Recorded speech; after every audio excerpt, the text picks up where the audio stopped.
በታላቁ ህዳሴ ግድብ ግንባታ ምክንያት ለዓመታት ከኢትዮጵያ ጋር ስትወዛገብ የነበረችው ግብጽ ከሶማሊያ ጋር የወታደራዊ ትብብር ስምምነት መፈራረሟ ኢትዮጵያን እንዲሁም የአፍሪካን ቀንድ ቀጣናን ስጋት ላይ ጥሏል።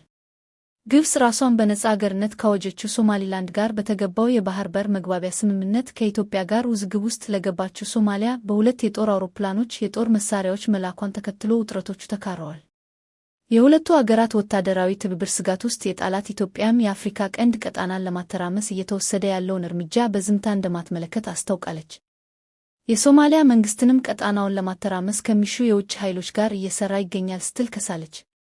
ከጥቂት ሳምንታት በፊት ግብጽ እና ሶማሊያ የገቡትን የወታደራዊ ትብብር ስምምነት ተከትሎ የጦር መሳሪያዎችን የጫኑ ሁለት ሲ-130 የግብጽ የጦር አውሮፕላኖች ማክሰኞ ነሐሴ 21 2016 ዓመተ ምህረት በሞቃዲሾ አየር ማረፊያ መድረሳቸውን ተከትሎ በቀጣናው ያለው ውጥረት እንዲባባስ ምክንያት ሆኗል። በተጨማሪም በመጪው ዓመት ጥር ወር የሚጠናቀቀው በሶማሊያ የአፍሪካ ህብረት የሽግግር ተልዕኮ አትሚስን የሚተካው አዲሱ የሰላም አስከባሪ ተልዕኮ በተለያዩ ጊዜያት የሚሰማሩ 10,000 ወታደሮችን ግብጽ ለማሰማራት እቅድ ይዛለች። ኢትዮጵያ የሶማሊያ የሽግግር መንግስት ወታደሮቿን እንድታስገባ ከጠየቀበት ጊዜ ጀምሮ ለ17 ዓመታት ያህል ከአልቃይዳ ጋር ግንኙነት ያለውን አልሻባብን በመዋጋት ረገድ የሶማሊያ ቁልፍ አጋር ነበረች።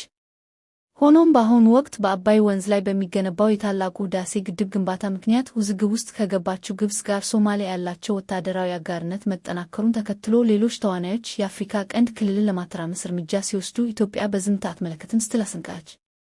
የሶማሊያ መከላከያ ሚኒስትር ለኢትዮጵያ መግለጫ በሰጡት ምላሽ ሁሉም የዘራውን ያጭዳልና ኢትዮጵያ ዋይታዋን ማቆም አለባት ሲሉ ምላሽ የሰጡ ሲሆን በዚህም የአገራቱ ዲፕሎማሲያዊ ግንኙነት ማሽቆልቆሉን አመላክተዋል። የዩቲዩብ ቻናላችንን ሰብስክራይብ ያድርጉና ለተጨማሪ አዳዲስ መረጃዎች ይከታተሉ። በሶማሊያ በቀጣይነት የሚሰማሩትን የሰላም አስከባሪዎች በተመለከተ የአፍሪካ ህብረትና የተባበሩት መንግስታት ድርጅት እየተዘጋጁ መሆኑን ያስታወቀችው ኢትዮጵያ ቀጣናው ሊተነበይ ወደማይቻል ፈተና ውስጥ እየገባ ይገኛል ብላለች። ኢትዮጵያን ጨምሮ በሶማሊያ የአፍሪካ ህብረት ተልዕኮ ወታደሮቻቸውን ያሰማሩ አገራት ተደጋጋሚ ጥሪዎችና አስተያየቶች ትኩረት አልተሰጣቸውም ስትል ወቅሳለች። ኢትዮጵያ የሶማሊያ የሽግግር መንግስት ወታደሮቿን እንድታስገባ ከጠየቀበት ጊዜ ጀምሮ ለ17 ዓመታት ያህል በአፍሪካ ህብረት ጥላ ስር በሚገኘው የሰላም አስከባሪ ልዑክ አሰማርታ ትገኛለች። ይህንንም ከግምት ውስጥ ባላስገባ መልኩ የመከላከያ ሰራዊት መልካም ስምና ዝናን እንዲሁም መስዋዕትነት የሚያጠለሹ መግለጫዎች ወጥተዋል ሲልም የውጭ ጉዳይ ሚኒስቴር መግለጫ ተችቷል። ይህንንም ኢትዮጵያ በዝምታ እንድታልፍ ከአንዳንድ ወገኖች በኩል ፍላጎት ታይቷል ብሏል የውጭ ጉዳይ ሚኒስቴር መግለጫ። ኢትዮጵያ ለሶማሊያና ለአካባቢው ሰላምና ጸጥታ መስፈን ለጋራ እድገት እና በክልሉ ያሉ ህዝቦች መካከል ያለውን የጠበቀ የእርስ በርስ ትስስር ይበልጥ እንዲጎለብት ያላሰለሰ ጥረት ስታደርግ መቆየቷን አስታውሷል። መግለጫው አክሎም ቀደም ሲል አህጉራዊና ዓለም አቀፋዊ አሸባሪ ቡድኖች ላይ የተገኘውን አበረታች ውጤት አደጋ ላይ የሚጥሉና የሚቀለብሱ ድርጊቶች ኢትዮጵያ አታግስም ብሏል።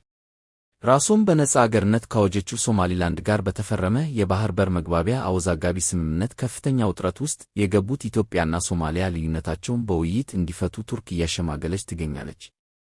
ኢትዮጵያ የሁለቱን አገራት ውጥረት ለማርገብ በተዘጋጁ የውይይት መድረኮች ላይ በንቃት ተሳትፎ ማድረጓን ገልጻ ተጨባጭ ውጤቶች መታየታቸውን አስታውሳለች። የሶማሊያ መንግስት እነዚህን ሰላም ለማስፈን የሚደረጉ ጥረቶች ከማጠናከር ይልቅ ቀጠናውን ለማተራመስ ከሚሹ የውጭ ኃይሎች ጋር እየሰራ ይገኛል ስትል ከሳለች። ቀጠናውን ለማተራመስ ይሻሉ የተባሉ የውጭ ኃይሎች በዚህ መግለጫ በስም አልተጠቀሱም። ሆኖም ለአጭር ጊዜ ፍላጎታቸውና ከንቱ ዓላማቸው ሲሉ በክልሉ ውጥረትን ለማቀጣጠል የሚሞክሩ ኃይሎች እኩይ ተግባራቸው የሚያስከትሏቸውን መዘዞች መሸከም ይኖርባቸዋል ሲል መግለጫው አስጠንቅቋል። ራሷን በነጻ አገር ካወጀችው ሶማሊላንድ ጋር በተገባው የባህር በር መግባቢያ ስምምነት ምክንያት ሶማሊያ በሺዎች የሚቆጠሩ የኢትዮጵያ ወታደሮች የሰላም ተልዕኮ ጊዜው ሳይጠናቀቅ እንዲወጡ በመግለጫዎች ማስታወቋ ይታወሳል። ኢትዮጵያ ከሶማሊላንድ ጋር ያላትን ስምምነት አዲሱ ተልዕኮ ከሚወሰንበት ከሰኔ መጨረሻ በፊት ካልሰረዘች በአፍሪካ ህብረት የሽግግር ተልዕኮ አትሚስ ስር እንዲሁም በሁለትዮሽ ስምምነት የሰፈሩት ሁሉም የኢትዮጵያ ሰራዊት አባላት ከአገሪቱ እንደሚወጡ እንደሚደረግ የአገሪቱ የብሔራዊ ደህንነት አማካሪ ሁሴን አሊ ማስጠንቀቃቸው ይታወሳል። ኢትዮጵያ በአትሚስ ስር 3,000 ያህል ወታደሮችን እንዲሁም ከሶማሊያ ጋር ባላት የሁለትዮሽ ስምምነት እስከ 7,000 የሚሆኑ ወታደሮችን አሰማርታለች። ባለፈው ዓመት የኢትዮጵያ ወታደሮችን ጨምሮ በሶማሊያ ተሰማርተው ከሚገኙት 18,500 ያህሉ 5,000ዎቹ ከአገሪቱ እንዲወጡ ተደርገዋል።